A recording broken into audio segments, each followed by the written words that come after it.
Olympic gold medalist, undisputed world champion. That says it all.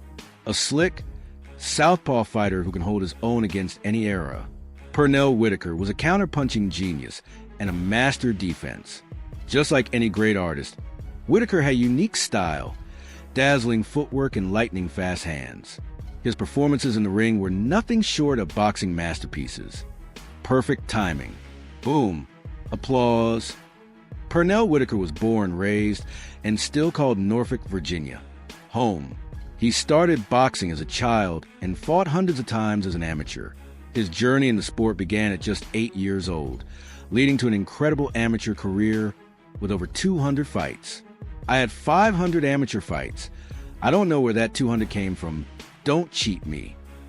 Whitaker won 2 world championships, a Pan American Games title, and ultimately an Olympic gold medal.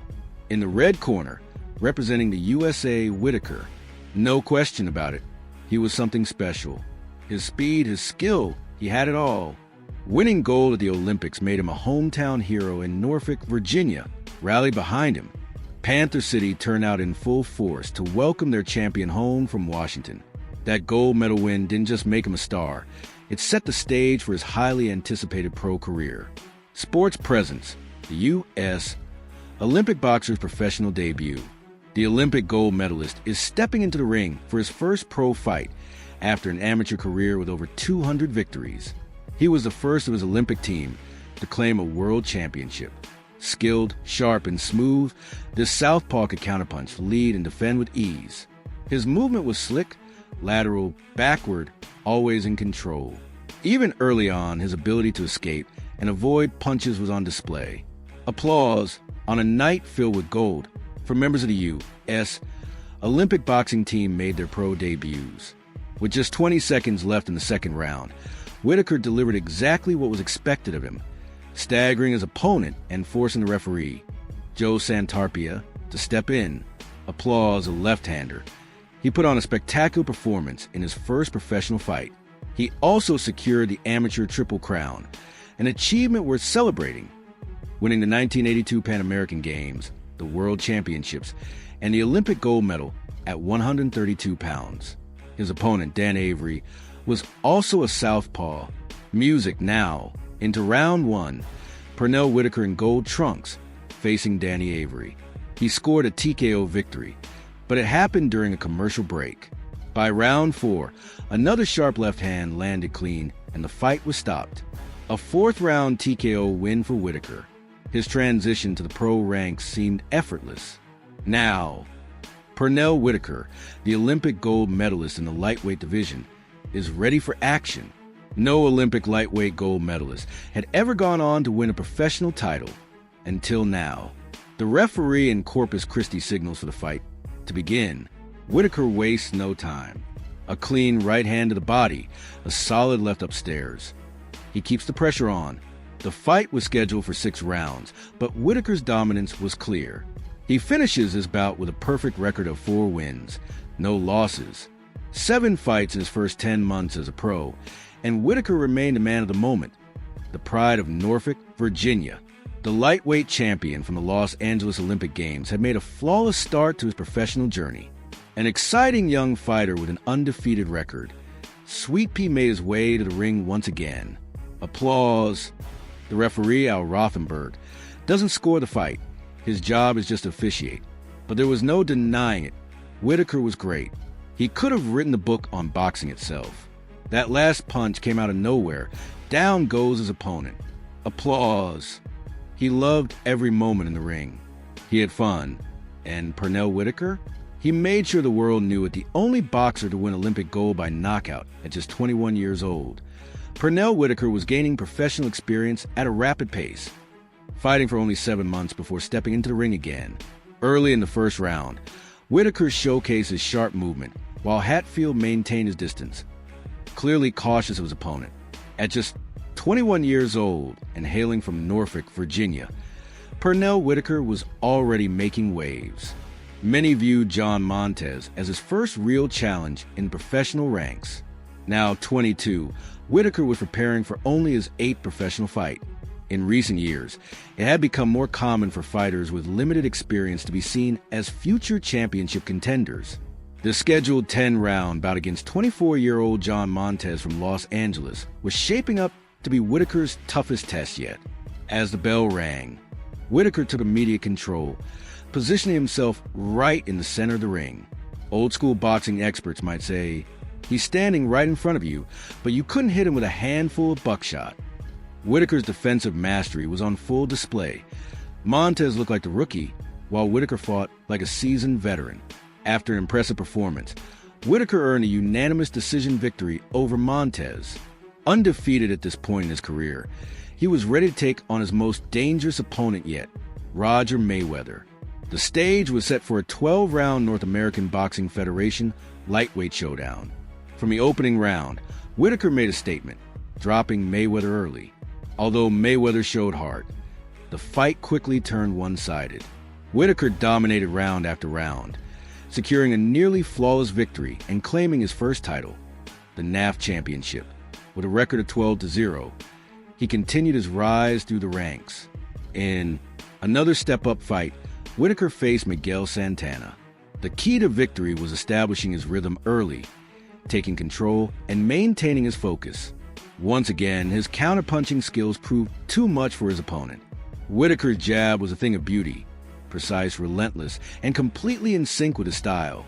He fought to his own rhythm, his own beat, his own music. This one brought him one step closer to a world title. By his 14th fight, Whitaker had solidified himself as a force to be reckoned with.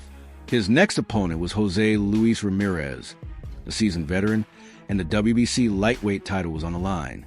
This was Whitaker's long-awaited chance at a world championship. From the start, Whitaker put on a masterclass. Doubling up on his jab, he controlled the fight with precision and skill. His footwork was simply untouchable. Ramirez spent the night chasing him, unable to land anything significant. Throughout the first round and beyond, Whitaker utilized every inch of the ring.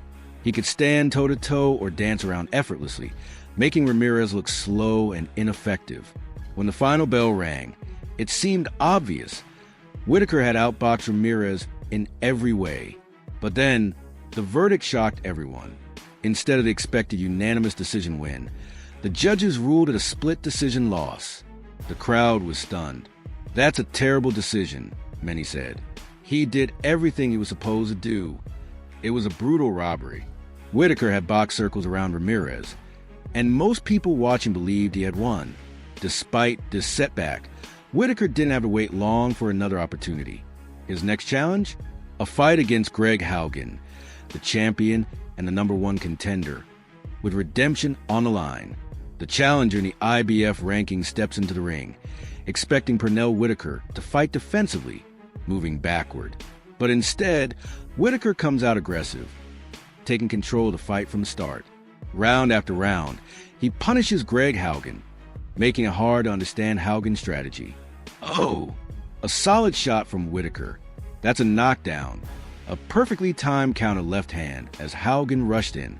This is the first time Haugen has ever been knocked down in his entire career, both as a pro and an amateur.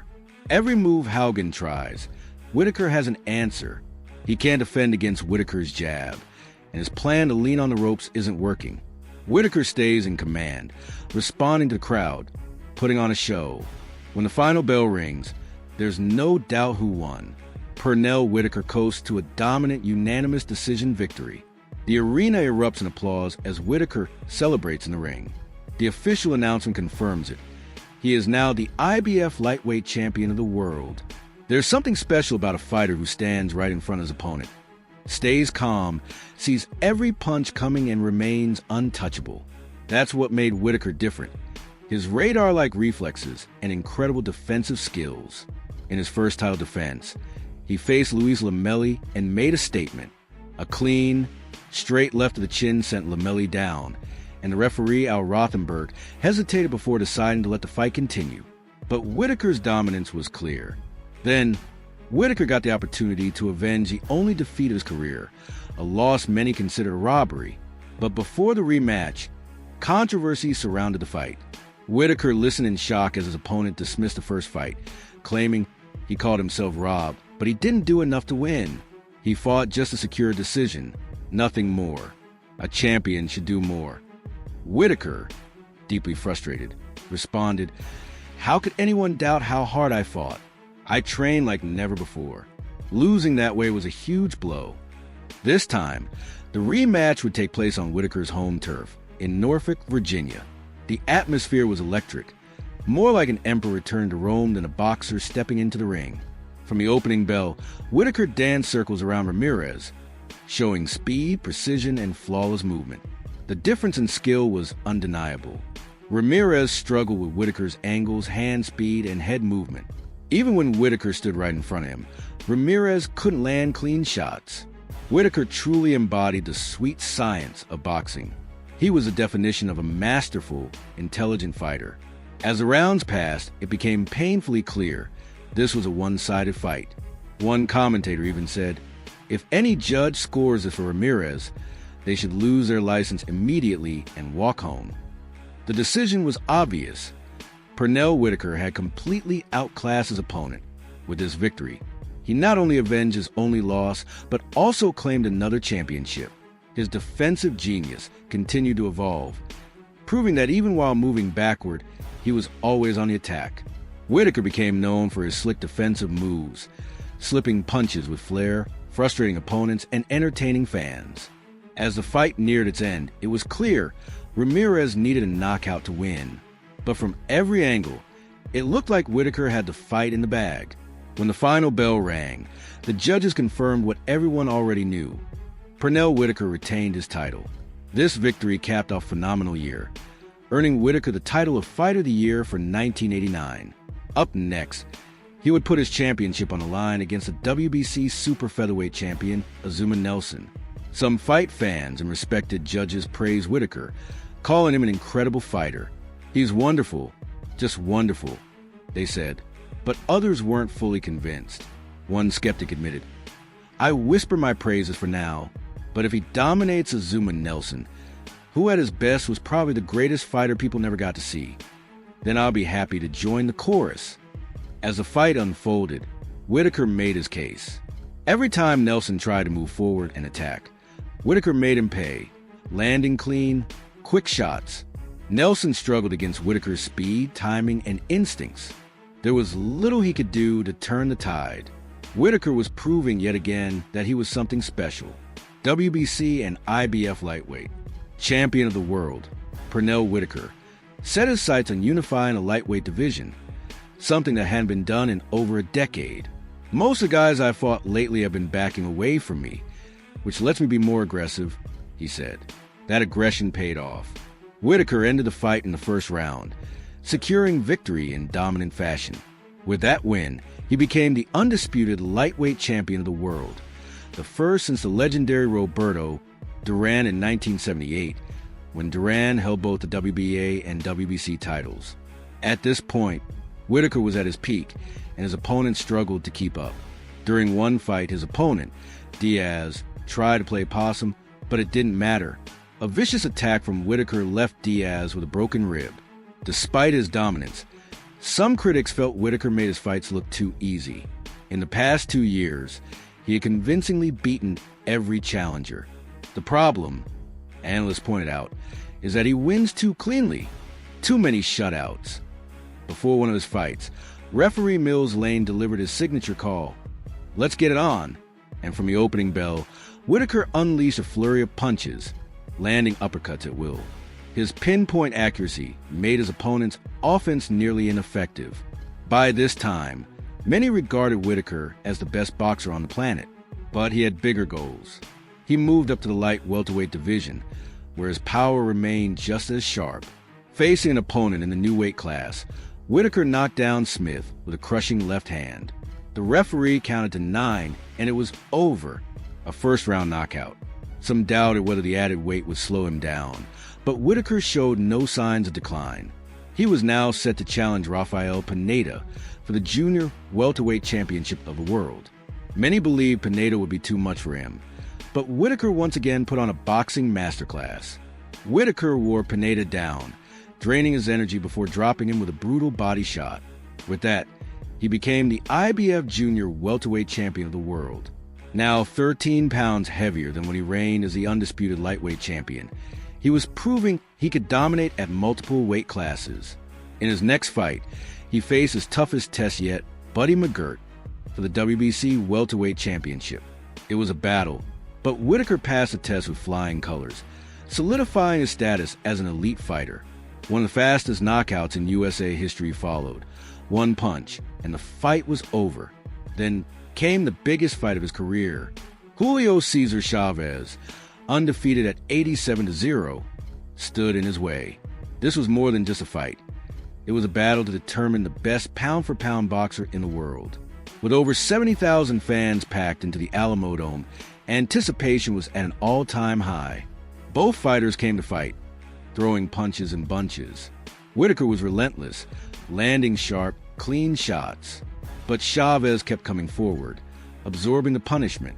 As the final bell rang, most observers believed Whitaker had done enough to win. But then came the verdict, a majority decision draw. Many, including fans and analysts, felt Whitaker was robbed. "I let the fans be the judges tonight," Whitaker said. "And I think the fans know who really won." Despite the controversy, Pernell Whitaker had cemented his legacy as one of boxing's greatest fighters, a master of the sweet science who dominated multiple weight divisions with skill, precision, and an unbreakable will to win. Pernell Whitaker put on an incredible performance against Julio César Chávez, and in my eyes, he won the fight. However, not everyone saw it that way. Not Chávez, not the judges, Jose Luis Ramirez and Julio César Chávez. Between those two fights, which one was more disappointing? Honestly, both were frustrating.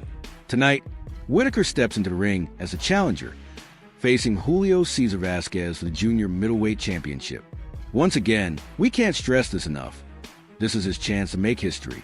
If he wins, he'll become only the fourth fighter ever to win titles in 4 different weight classes, joining legends like Thomas Hearns, Sugar Ray Leonard, and Roberto Duran. Only Duran has previously won both a lightweight title and a junior middleweight title, a massive 19-pound jump in weight. Looking at Vázquez's record, he stands at 52 wins with just 1 loss, which came by disqualification. That disqualification happened when Vázquez's trainer stormed into the ring, arguing with the referee over a controversial call.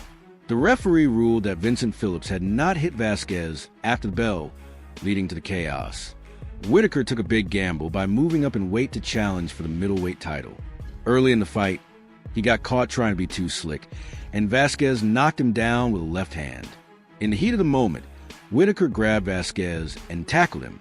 Referee Tony Orlando immediately stepped in and made the right call. There was no doubt about it. Vázquez dominated the early rounds, making things tough for Whitaker. He landed heavy lefts over the top, putting Whitaker in a difficult spot. The fight quickly turned rough. Tony Orlando deducted a point from Vázquez for holding behind the head. Vázquez kept using dirty tactics, throwing rabbit punches and excessive clinching. As the round went on, his early lead disappeared and frustration set in. Another point deduction came, and Whitaker took full advantage. He fought back and won by unanimous decision, becoming the new junior middleweight champion. Whitaker's reign continued. He defended his title against Gary Jacobs, making easy work of world-class competition. Jacobs showed heart but couldn't last. Whitaker stopped him in the final moments of the 12th round. Next, Whitaker faced Wilfredo Rivera in back-to-back fights. In the opening round, Rivera landed a solid left cross, but it wasn't a big shot. Both fights went the distance, and Whitaker showed his championship pedigree. In one of those fights, a knockdown turned around into a possible 10-7 score. At 33 years old, with 40 wins and no legitimate losses, Whitaker was now a 6-time world champion. A massive super fight was on the horizon. Pernell Whitaker versus Oscar De La Hoya. This was a showdown between a veteran great and a rising star, both fighting for the top spot in boxing's mythical pound-for-pound rankings. De La Hoya entered with a perfect 23-0 record, 20 knockouts, and world titles at 135 and 140 pounds. Now, he was moving up to 147 to challenge Whitaker. Whitaker was a defensive genius, one of the greatest to ever do it. He stepped into the ring confident, his body language showing that he believed this moment belonged to him. His record stood at 40 wins, with his only loss coming in a controversial decision against Jose Luis Ramirez, a decision widely seen as unfair. Whitaker, the reigning pound-for-pound king and defending welterweight champion, was ready. Despite Whitaker's skill and legacy, Oscar De La Hoya was the media favorite. Looking back, some believe Whitaker still could have won that fight, even though he wasn't in his prime or in peak condition. That's how close it was. The fight went the full distance, and the rounds were highly competitive. As the final bell rang, all eyes turned to the judges. Michael Buffer stepped forward to announce the verdict. Ladies and gentlemen, we go to the scorecards. The winner, by unanimous decision, and knew the decision marked the end of Whitaker's reign. Tragically, at age 55, Pernell "Sweet Pea" Whitaker lost his life when he was struck by a car. Police confirmed that Whitaker was hit at the intersection of Northampton Boulevard and Baker Road. Hundreds gathered at Norfolk Scope to honor his memory. Whitaker was more than just a champion. He was a boxing legend, a four-division world champion, 1989's Fighter of the Year, and the best pound-for-pound boxer of the 1990s. He belongs on the list of the greatest lightweights in history. Whitaker wasn't just a power puncher. He was a master of the sport, a true artist of boxing's sweet science. Sweet Pea, one of a kind, a legend forever.